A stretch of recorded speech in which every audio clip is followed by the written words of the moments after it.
मादक पदार्थों की तस्करी मामले में अब तक की सबसे बड़ी सफलता मिली है।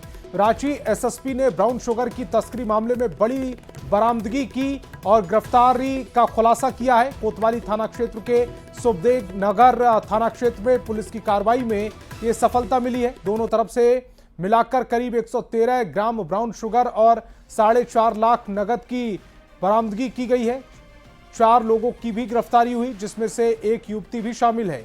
बरामद ब्राउन शुगर की कीमत करीब 27 लाख रुपए बताई जा रही है।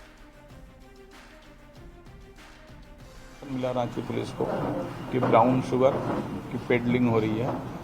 इस इंफॉर्मेशन पर सुखदेव नगर थाना क्षेत्र में 2 लोग पकड़े गए, एक विशाल मित्तल और दूसरा आरिफ इकबाल। विशाल मित्तल सुखदेव नगर थाना क्षेत्र का है और आरिफ इकबाल जो हिंदपीढ़ी थाना क्षेत्र का है, लेकिन पकड़े गए सुखदेव नगर थाना क्षेत्र में। उन दोनों के पास से कुल मिलाकर लगभग 3 ग्राम ब्राउन शुगर बरामद हुआ था। फिर मुझसे जब फर्दर इंट्रोगेट किया गया कि कौन कहां से सप्लाई हुआ, और तब फिर जब किंग पिन तक बात आई तो फिर दोबारा एक रेड किया गया और कोतवाली थाना क्षेत्र में एक रेड हुआ और उसमें मोर देन 100 ग्राम 110 ग्राम करीब 110 ग्राम ब्राउन शुगर बरामद हुआ और उसके साथ एक सूरज कुमार और एक लड़की है सेजल खान, वो गिरफ्तार हुई है।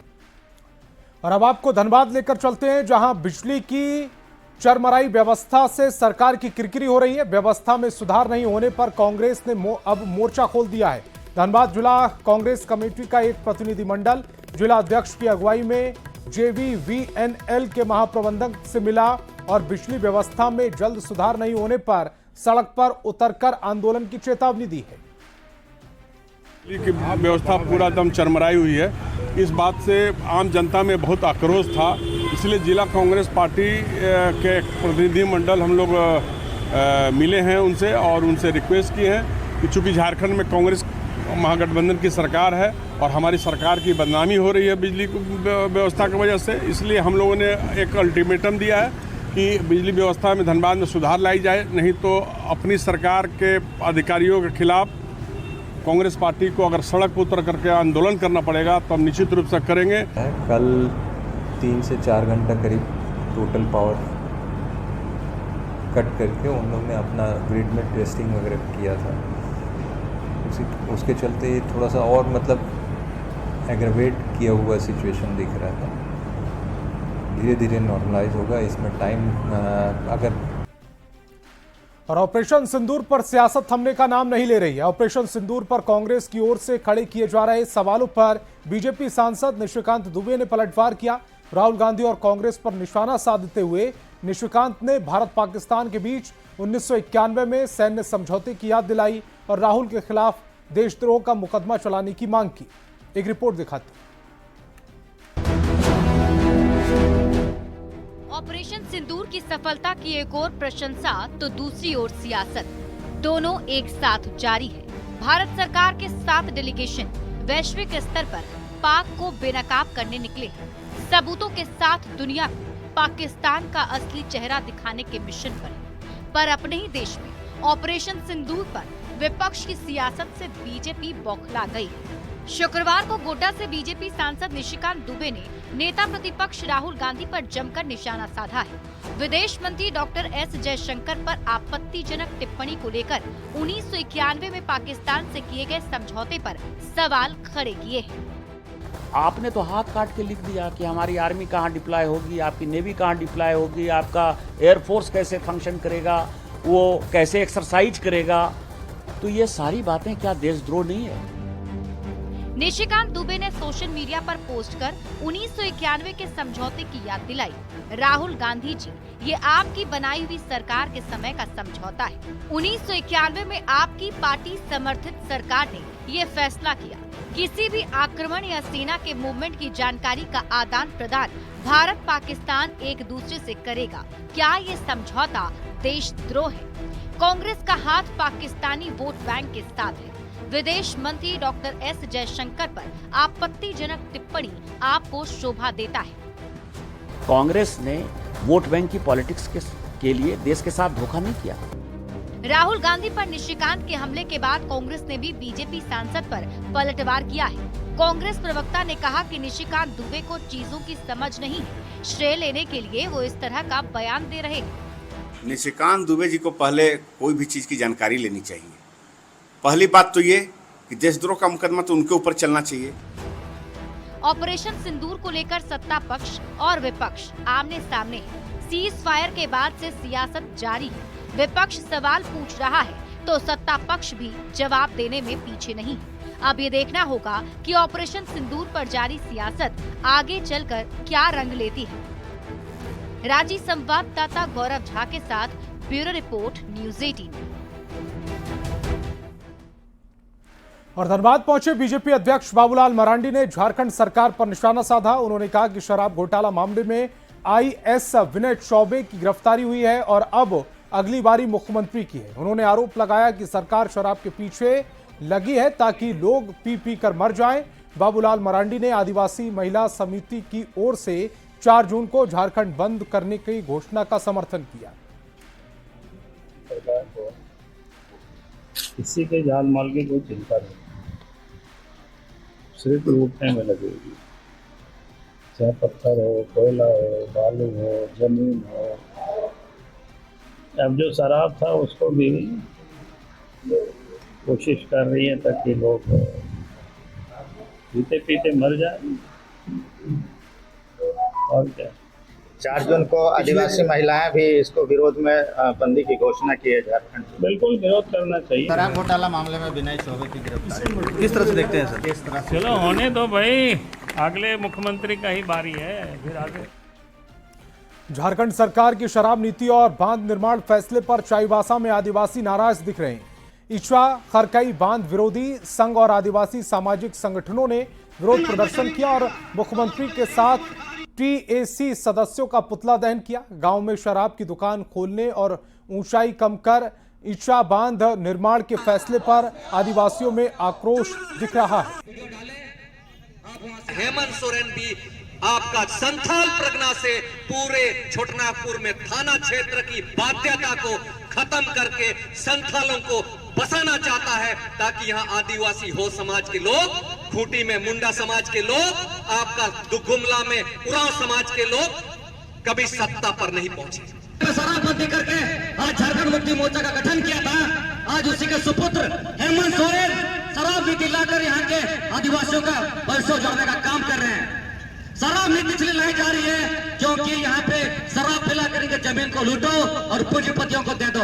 आज जो है हेमंत सोरेन का नियत बदल चुका है और सत्ता के नशा में आज कह रहे हैं कि ईचा डैम बनेगा, उसका हाइट कम होगा।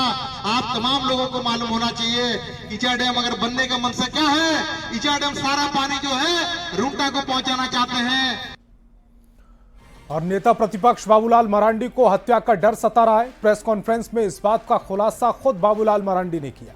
झारखंड के डीजीपी पर बड़ा आरोप लगाते हुए बाबूलाल ने यह कहा कि डीजीपी किसी की भी हत्या करवा सकते हैं, मेरी भी हत्या हो सकती है। बाबूलाल मरांडी आखिर ऐसा क्यों कह रहे हैं और क्यों उन्हें झारखंड के डीजीपी से डर लग रहा है, एक रिपोर्ट के जरिए बताते हैं। कौन करना चाह रहा बाबूलाल की हत्या? कौन रच रहा बाबूलाल की हत्या की साजिश? बाबूलाल मरांडी को किससे हत्या का डर? बाहर निकलने से क्यों डर रहे हैं बाबूलाल? झारखंड के पूर्व मुख्यमंत्री, बीजेपी के बड़े लीडर और विपक्ष के नेता बाबूलाल मरांडी को अपने ही राज्य में डर लग रहा है। बाबूलाल को हत्या का खौफ सता रहा है। हैरानी की बात तो ये कि बाबूलाल मरांडी को डर किसी और से नहीं बल्कि उस शख्स से लग रहा है जिसके कंधों पर झारखंड की सुरक्षा व्यवस्था की जिम्मेदारी है। बाबूलाल मरांडी झारखंड पुलिस के मुखिया अनुराग गुप्ता से भयभीत हैं। एक प्रकार से एक क्राइम करने के लिए ही डीजीपी अनुराग गुप्ता को राज्य के मुख्यमंत्री ने रखा है। मुझको ही खुद डर लगता है आजकल घूमने में। क्या पता है कि कहां किससे हमला करवा देंगे। शुक्रवार को नेता प्रतिपक्ष बाबूलाल मरांडी ने भारतीय जनता पार्टी के प्रदेश कार्यालय में मीडिया कर्मियों को संबोधित किया। इस प्रेस कॉन्फ्रेंस में बाबूलाल मरांडी ने अनुराग गुप्ता पर निशाना साधा। कहा, डीजीपी गैर कानूनी रूप से पद पर हैं, किसी की भी हत्या करा सकते हैं। मुझे घूमने में भी डर लग रहा है। रिस्पॉन्सिबल होंगे इसके लिए। राज्य के मुख्यमंत्री को इसकी बतानी चाहिए कि ऐसा व्यक्ति को जब कोई लीगल नहीं है और फिर उसके बाद वो डीजीपी के पद पर बैठ करके काम करे तो ये आश्चर्य है।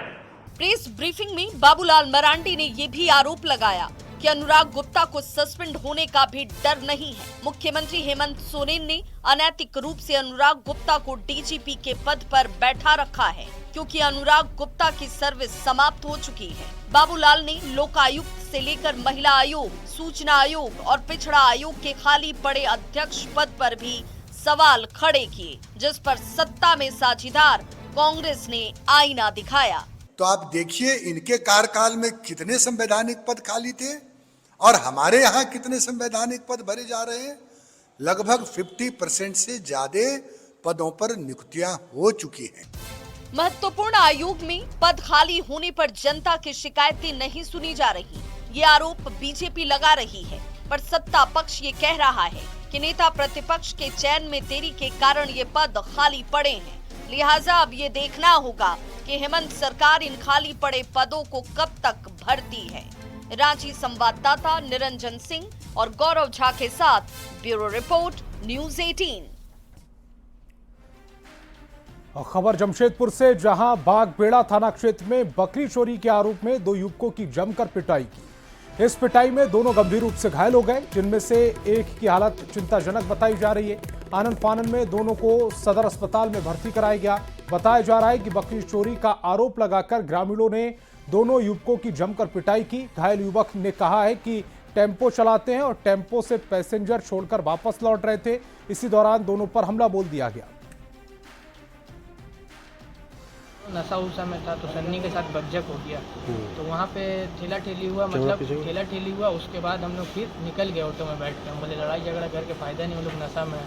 तो बस जैसे हम लोग बढ़े हैं, 2-4-10 कदम आगे ऑटो लेके गए हैं, उसके बाद उधर से 3-4 बाइक पूरा नशा में है लोग रड वड लेके, डंटा उंटा लेके हम लोग पीछा करने लगे। फिर हम लोग का लास्ट में यहाँ आते आते यहाँ तक लास्ट पीछा किया काली मंदिर तक। उसके बाद हम लोग को ऑटो बैलेंस होकर गिर गया, पलटी हो गया। उसके बाद ये लोग मारना उड़ना स्टार्ट किया पत्थर उत्थर से।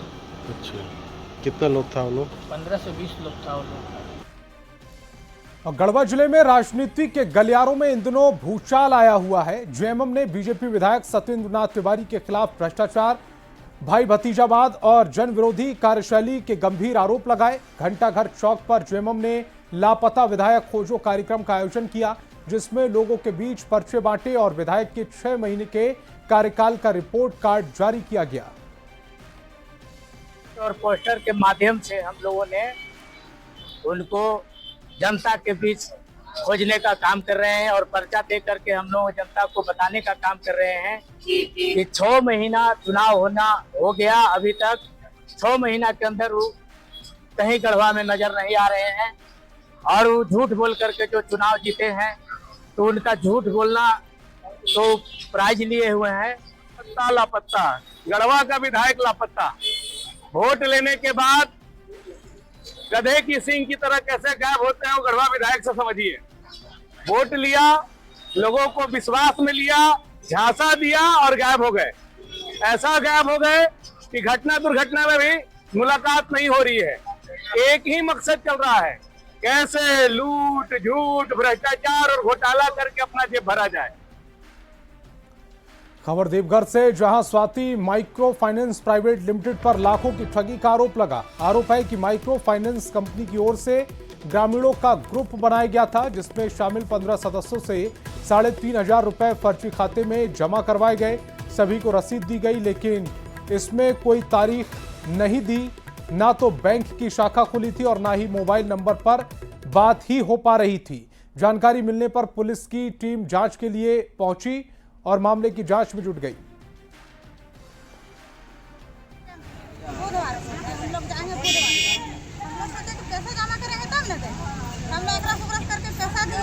सर बोला कि ठीक है आप लोग शुक्र चाहिएगा, आप लोग को पैसा मिलेगा। तब फोन कल की बात हुआ और आज से सुबह से उसके बाद बोला वो 24 घंटा के अंदर में आपका खाता खुल जाएगा, बैलेंस भी घुस जाएगा। आप लोग शुक्र दिन बोल 10-11 बजे आप लोग आइए, आपको मिल जाएगा। यही लेकर हम लोग यहाँ आए हैं तो देखते हैं। 11 जुलाई से शुरू होने वाले राजकीय श्रावणी मेले को लेकर सरकार के स्तर पर तैयारी शुरू कर दी गई। रांची में मुख्यमंत्री के साथ हुई बैठक में सभी स्टेक होल्डर्स शामिल हुए। बाबा बैद्यनाथ धाम बासुकीनाथ तीर्थ क्षेत्र विकास प्राधिकरण की इस बैठक में तैयारियों को लेकर प्रेजेंटेशन रखा गया। बैठक के बाद नगर विकास मंत्री सुदिव्य कुमार सोनू ने कहा कि इस बार के श्रावणी मेले को पिछली बार के मुकाबले और बेहतर करने का प्रयास किया जाएगा। वहीं बासुकीनाथ धर्म रक्षणी सभा के मुख्य पंडा ने कहा कि बासुकीनाथ धाम में जलार्पण के लिए इस बार रूट को वन वे का प्रस्ताव दिया गया है। मुख्य रूप से जो मुख्य बिंदु आए थे उन सभी चीजें नोट डाउन कर लिए गए हैं और इस बार राज्य में जितने भी श्रद्धालु आएंगे उनका भावी स्वागत इस राज्य में होगा। तमाम पिछले वर्ष के कार्यकलापों की समीक्षा की गई। स्टेक होल्डर्स के जो सुझाव आए, चाहे वो धर्म रक्षणी सभा की तरफ से सुझाव हो, चाहे हमारे माननीय जनप्रतिनिधियों की तरफ से सुझाव हो, चाहे ग्राउंड पर काम करने वाले हमारे प्रशासनिक पदाधिकारियों के सुझाव थे, उन तमाम सुझावों को ग्रहण किया गया और उसके अनुरूप प्रक्रियाओं को, व्यवस्थाओं को सुधारने की पहल की। 2013 में ही माननीय मुख्यमंत्री जी थे श्री हेमंत सोरेन जी, उस समय रिंग रोड प्रारंभ हुआ था और आज रिंग रोड बनकर तैयार है हमारे यहाँ और उस जिला प्रशासन के साथ हम लोग उस रिंग रोड का उपयोग कर रहे हैं और उसमें जो कांवरियों को लाकर जो गर्भगृह में ले जाएंगे तो बहुत ज़्यादा गैदरिंग हमारे यहाँ नहीं होगा। और देवघर में श्रावणी मेले को लेकर हुई बैठक पर बीजेपी विधायक सीपी सिंह ने प्रतिक्रिया दी। उन्होंने कहा कि इस मेले में देश और दुनिया भर से लोग पहुंचते हैं। श्रावणी मेले को श्रद्धालु के लिए और ज्यादा बेहतर और सुविधाजनक कैसे बनाया जाए, सरकार को इसके लिए कोशिश करनी चाहिए। इस बात का ध्यान रखें कि श्रावणी मेला में किसी भी प्रकार का विघ्न पैदा न हो, अन्यथा यहाँ बहुत से ऐसे लोग हैं जो इसमें विघ्न पैदा करना चाहते हैं। तो मैं ये कहूँगा कांवरियों को सुरक्षित कांवरिया जाकर के जलाभिषेक कर सकें, इस बात का पुख्ता इंतजाम होना चाहिए। और जमशेदपुर के दलमा जंगल में जल्द ही ग्लास ब्रिज की सौगात मिल सकती है। वन विभाग की ओर से प्लान तैयार है और डीपीआर पर मंजूरी का इंतजार है। क्या कुछ रहेगा इस ग्लास ब्रिज में खास, कितनी आएगी इसके निर्माण में लागत और कैसा अनुभव करेंगे पर्यटक, सब कुछ जानिए हमारी इस खास रिपोर्ट में।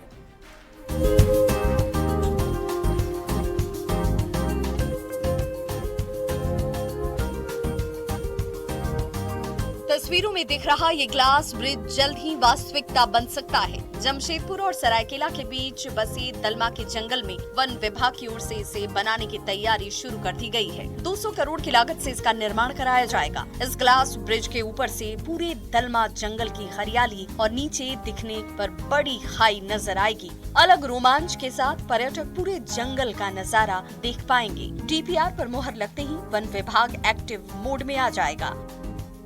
हम लोगों का प्रस्ताव है कि वहाँ पर दलमा टॉप में एक ग्लास ब्रिज बने जो लगभग 200 फीट ऊंचाई पर होगी और लंबी होगी और जिसके नीचे बिल्कुल खाई जैसा दिखेगा और सामने बिल्कुल हरे भरे जंगल हमारे दिखेंगे। तो ये काफ़ी रोमांचक एवं काफ़ी रोमांचक होगा ये। उम्मीद जाहिर की जा रही है कि दलमा में ग्लास ब्रिज बनने के बाद पर्यटकों की संख्या में बढ़ोतरी होगी। इसी के साथ वन विभाग की ओर से पर्यटकों की सुविधा के लिए दूसरे इंतजाम भी किए जा रहे हैं ताकि जब पर्यटक यहाँ आएं तो रोमांच के साथ कई दूसरी सुविधाओं का लाभ भी उठाते हुए जंगल की हरियाली में खो जाएं। अभी हम लोग लॉजिंग के लिए पिंडरा बेड़ा एवं मकुला कोचा में 15 कॉटेजेस, इको कॉटेजेस बनाने का निर्णय लिया गया है और ये हम लोग कोशिश करेंगे कि 15 नवंबर तक ये 15 कॉटेजेस टूरिस्ट के लिए बन जाए। 1.5 किलोमीटर लंबा ये ग्लास ब्रिज बनेगा और दलमा के टॉप पहाड़ों पर आप देख सकते हैं कि जब ये ग्लास ब्रिज बनेगा तो कहीं ना कहीं यहाँ सैलानी जब आएंगे तो झारखंड का पहला ग्लास ब्रिज पर चढ़ेंगे और अपने पूरे परिवार के साथ सेल्फी भी लेंगे और ये दलमा के जब जंगलों पर चढ़ेंगे तो ये सैलानियों के बीच आकर्षण का केंद्र होगा। हालांकि अब सबको इंतजार है कि झारखंड का पहला ग्लास ब्रिज जो है दलमा के टॉप पहाड़ों पर कब तक बनकर तैयार होता है और कब तक सैलानियों को इस ग्लास ब्रिज का सौगात मिलता है। न्यूज़ 18 के लिए जमशेदपुर से आशीष कुमार तिवारी। और ऑपरेशन सिंदूर की सफलता को लेकर जामताड़ा में भव्य तिरंगा यात्रा निकाली गई। पूरा शहर इस दौरान देशभक्ति के रंग में रंगा नजर आया। बीजेपी के नेता और पूर्व नगर पंचायत अध्यक्ष वीरेंद्र मंडल ने इसका नेतृत्व किया। भारत माता की जय और वंदे मातरम के नारे से पूरा शहर गूंज उठा। इसमें महिलाओं के साथ युवा, छात्र और बुजुर्ग भी शामिल रहे। कार्यक्रम का मकसद राष्ट्र के प्रति एकता, जागरूकता और जिम्मेदारी की भावना को लोगों तक पहुंचाना था। ऑपरेशन सिंदूर के माध्यम से देश और दुनिया में हमारे भारत के सैनिकों के शौर्य को देखा। उसी के सम्मान में आज हम लोगों ने जामताड़ा में बहुत ऐतिहासिक रूप से तिरंगा यात्रा का आयोजन किया है। सबको बता दूं कि आज हमारे सैनिक आप लोगों के इस तरह के हौसला अफजाई से इतना ताकतवर है कि चंद दिनों में पूरा पाकिस्तान हमारे कब्जे में हो सकता है, बशर्ते सरकार हमें आदेश दे दे।